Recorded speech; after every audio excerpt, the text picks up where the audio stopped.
How to switch from demo to live accounts on Forex.com. Are you pressing easy to switch your demo account to live account on Forex.com? If that's so, then this video might help you out. Without further ado, let's dive into the video. Open Forex.com on your browser.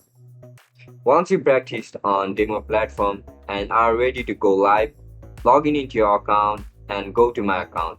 You can also see this option open a live account at the top of your screen. Just simply tap on it. Once you click on it, you'll be forwarded to these sections. You start by uploading proof of identity, passport or driver license, and proof of address, utility bill or bank statement. Make sure the documents are clear, valid, and matches your registration details. These are reviewed and usually approved within 1 or 3 business days.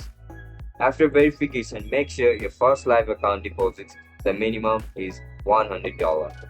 Once your fund arrives, your account will be automatically switched from demo to live account. You will keep practicing but with real funds now for trading.